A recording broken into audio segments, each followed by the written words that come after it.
Assalamualaikum warahmatullahi wabarakatuh. Apa kabar anak-anakku sekalian? Semoga kita semua selalu dalam lindungan Allah Subhanahu wa Ta'ala. Amin ya Rabbal Alamin.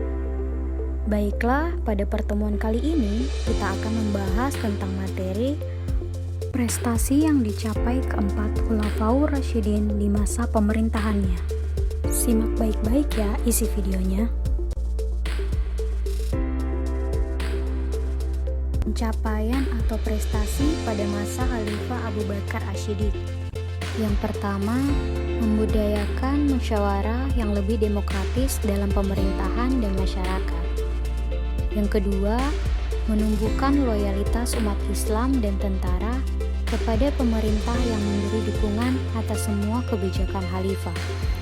Yang ketiga, membudayakan musyawarah dalam menyikapi setiap masalah yang timbul.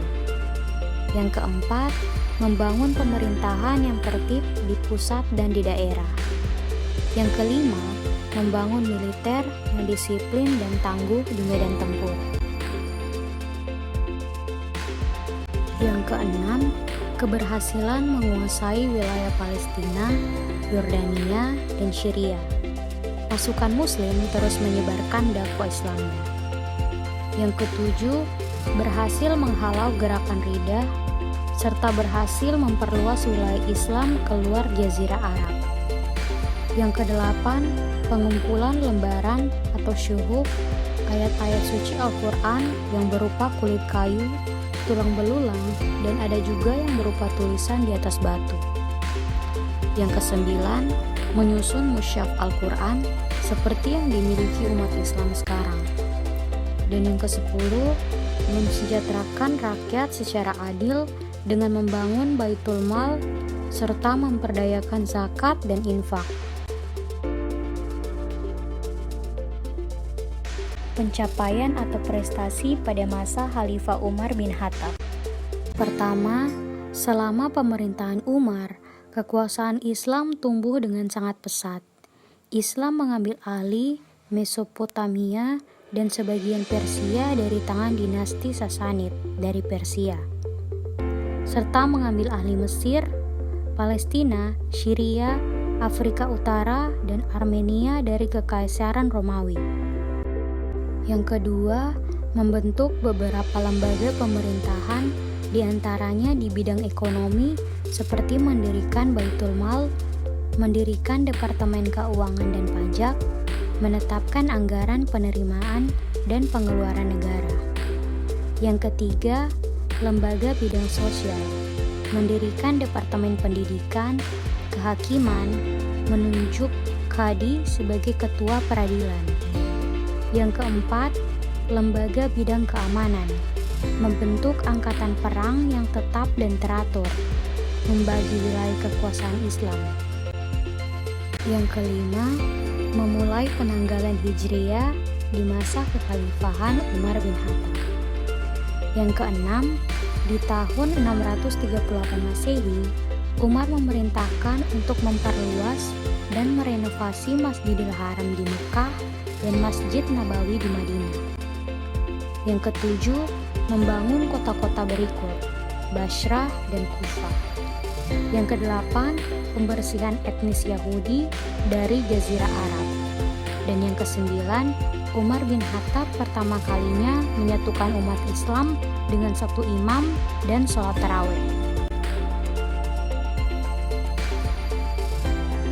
Pencapaian atau prestasi pada masa Khalifah Utsman bin Affan. Yang pertama, memperluas wilayah Islam mulai dari benua Asia yang meliputi Tabaristan, wilayah sebelah Sungai Jihun, Hara, Kabul, Turkistan, dan Armenia. Benua Afrika meliputi Barka, Tripoli Barat, dan Nuba, serta benua Eropa meliputi Pulau Siprus dan Konstantinopel. Yang kedua, memperkuat pasukan muslimin angkatan laut. Yang ketiga, membudayakan sistem musyawarah dalam kehidupan bermasyarakat dan bernegara.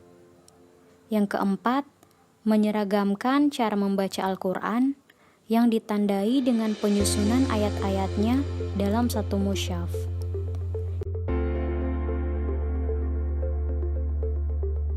Yang kelima, pembukuan dan penggandaan mushaf Al-Quran yang sebelumnya masih berupa syuhuf yang disimpan di rumah Ummul Mukminin Hafsyah, sehingga kaum muslimin mengenalnya dengan mushaf Utsmani.